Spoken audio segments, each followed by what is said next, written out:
ময়মনসিংহ এলাকায় বহু এলাকায় যখন আমরা বয়ানে যাই, গেলে পরে কয় হুজুর এই যে মাদ্রাসার উদ্যোগে আজকে মাহফিলে আসলেন, এই মাদ্রাসা যিনি প্রতিষ্ঠা করেছেন ইনি কে জানেননি? আমি বলি বলেন। হুজুর আপনাদের সিলেটের নুরুদ্দিন ঘরপুরি রহমতুল্লাহি আলাইহি। কোথায় সিলেটের ঘরপুর, কোথায় ময়মনসিংহ? অসংখ্য গণিত ময়মনসিংহ এলাকায় ঘরপুরি রহমতুল্লাহি আলাইহির হাতে গড়া মাদ্রাসা, হাতে গড়া মাদ্রাসা। ওই হুজুর রাতের বেলা ফজরের ওয়াজ করেছেন, রাতের বেলা তিনি থাকছেন, ফজরের নামাজ তিনি পড়াইছেন, এরপরে এলাকার মানুষকে নিয়ে তিনি বসছেন, বসে তিনি বয়ান করে বলছেন জমি দিবা কেডা? একজনে জমি দিয়ে দিছে। এরপরে বলছেন ঘর করে দিবা কারা কারা? 10 জনে মিলে ঘর করে দিয়ে দিছে। কি পরিমাণ, কি পরিমাণ! অসংখ্য গণিত মাদ্রাসা। সুনামগঞ্জের বাটি এলাকায় গেলে পরে যেখানে যাইতে আমাদের বড় কষ্ট হয়, আমরা যাইতে অনেক সময় কষ্ট পাই। ওই দিন আমি গেলাম রমজানের আগে, বলল আমারে শাল্লা, কিন্তু দেখি এটা শাল্লা না, নেত্রকোনা পার করে আমার আরো দূরে লয়ে গেছে। আলাঞ্জোরা না কি পার হইয়া আরো দূরে নিছে, ওইটা বলে শাল্লা। শাল্লা উপজেলা করছে, কিন্তু নেত্রকোনা ফালাই গেছে।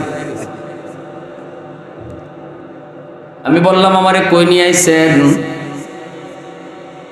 তখনই ওরা মুসকে হাসিছে, হুজুর আপনারা যদি না আসেন তাহলে আমরা কই যাই? হুজুর কষ্ট নিয়েন না, ভালো করে যদি ঠিকানাটা কই আইতেন না। এরপরে কি কইছে শুনবেন? এরপরে কই এই যে মাদ্রাসা, এই মাদ্রাসা ও শাইখে কাতিয়ার হাতে গড়া। এই কথা শোনার পর সাথে সাথে আমার শিরা ঠান্ডা হয়ে গেল। আমি বললাম ওই হুজুর একবার দুইবার নয়, বহুবার হুজুর এই মাদ্রাসায় আইছে।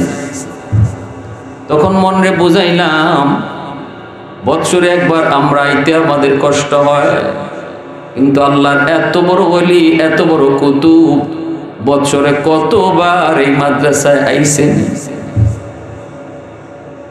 সাথে সাথে মনে বুঝাইলাম, আর কোনো কষ্ট পাইলাম না, মনের ভিতরে আর কোনো কষ্ট রইল না। মনে সান্ত্বনা দিলাম, মন শান্ত হয়ে গেল। এজন্য বলি আমাদের তো অন্তর চোখ খোলা নাই, কিন্তু যাদের অন্তর চোখ আছে ওরা জানে মাদ্রাসা কত বড় জিনিস। ইন্নাল আলিমা ইয়াস্তাগফিরু লাহু মান ফিল আরদ ওয়া মান ফিস সামা হাত্তাল হিতানু ফি জাওফিল মা ওয়া ফি রাওয়ায়াতিন আন-নামলাতু ফি জুহরিহা। এজন্যই আল্লাহর নবী বলেন, উম্মতের দল তোমরা হয়তো মাদ্রাসার কদর বুঝো না, উলামায়ে কেরামের কদর হয়তো তোমরা জানো না। তোমার ঘরে যেই বাচ্চারা মাদ্রাসায় দিয়েছো, এই বাচ্চাটা তুমি দেখতেছো যায় আর আয়, কিন্তু তুমি হয়তো তার কদর জানো না, জানার কথাও না। তোমরা না জানলেও এই বাচ্চাটার কদর আসমান জমিনের আর যত মাখলুক আছে সবাই হারে হারে টের পায়। নবীজি বলেন আসমান জমিনের যত মাখলুক কোরআন শিক্ষা করার জন্য যেই বাচ্চাটা ঘর থেকে বের হলো, এই বাচ্চাটারে গাছে চিনে মাছে চিনে। আল্লাহু আকবার জোরে বলেন। এই বাচ্চাটারে মানুষ ছাড়া সমস্ত মাখলুক তারে চিনে, কারণ এই যে মাখলুকাত গুলি নবী বলেন গর্তের পিপিলিকা, পানির নিচের মাছ, এরা দোয়া করে আল্লাহ বাচ্চাটা বের হয়েছে, আল্লাহ এই বাচ্চার সিনার ভিতরে তুমি তোমার কালাম ঢুকায় দাও। আল্লাহ এই বাচ্চার মতো আরো 10টা বাচ্চা মাদ্রাসায় তুমি কবুল করে নাও।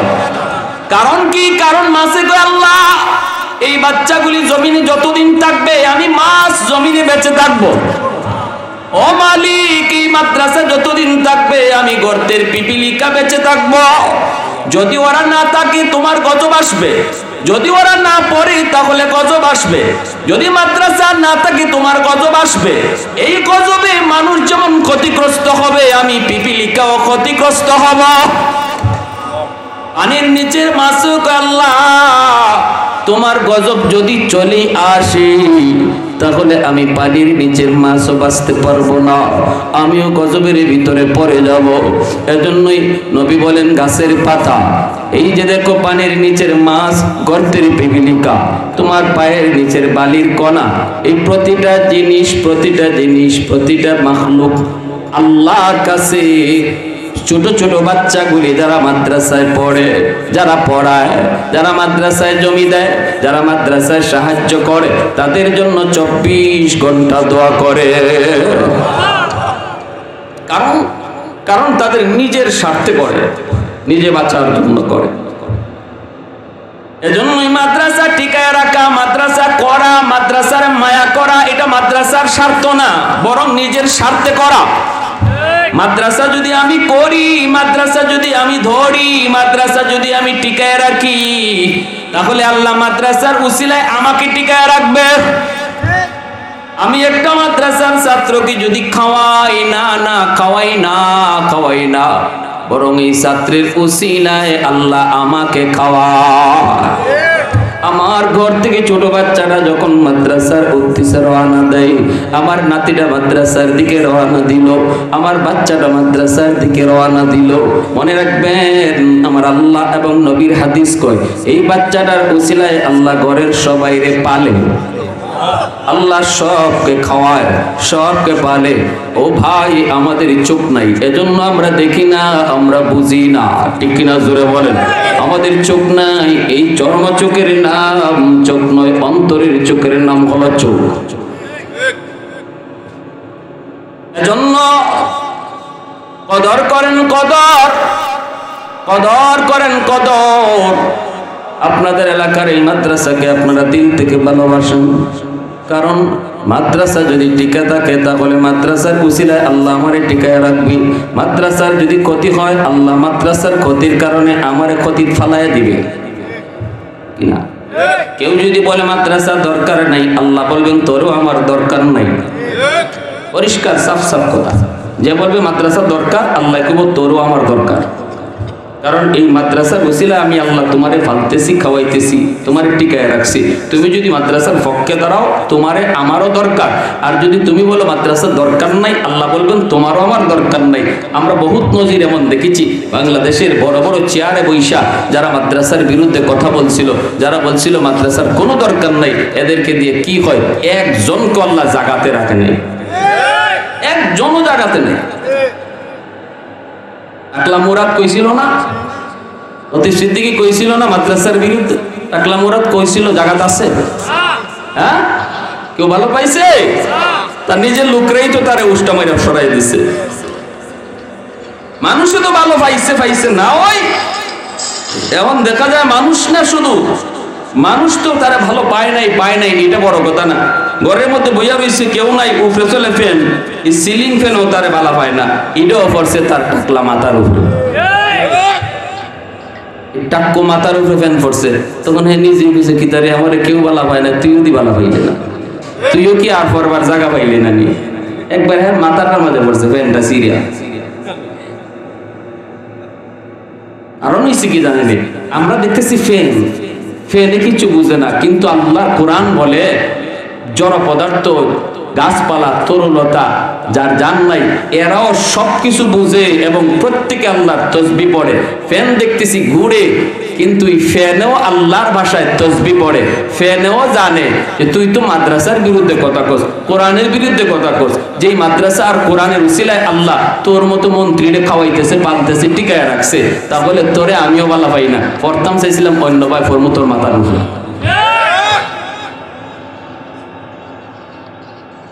এজন্য আমার ভাইয়ারা যে কথা বলতেছিলাম, মাদ্রাসা করা, মাদ্রাসা টিকায় রাখা, মাদ্রাসা ধৈর্য রাখা, মাদ্রাসায় দান করা, মাদ্রাসায় সাহায্য করা, এই কথা মনে করবেন না যে আমার দানে মাদ্রাসা চলে, আমার সাহায্যে মাদ্রাসা চলে। সাফ সাফ বলতেছি, সাবধান, এমন কথা কেউ বলবেন না। আপনি দান না করলেও অসুবিধা নেই, কারণ এটা মানুষের কোনো প্রতিষ্ঠান না, এই প্রতিষ্ঠান হলো আমার নবীর বাগান। সম্পূর্ণ জিম্মাদার কে? আল্লাহ। আমার দানে আমার সাহায্যে মাদ্রাসা চলে, বিষয় এমন না। কথা বলবেন একটু ঘুরায়া, মাদ্রাসার কুসিলায় আল্লাহ আমারে চালাইতেছে, কোরআনের খাতিরে আল্লাহ আমারে ফালতেছে। এই জমিনে কোরআনের আওয়াজ যদি বন্ধ হয়ে যায়, একটা সেকেন্ড আল্লাহ জমিন রাখবে না।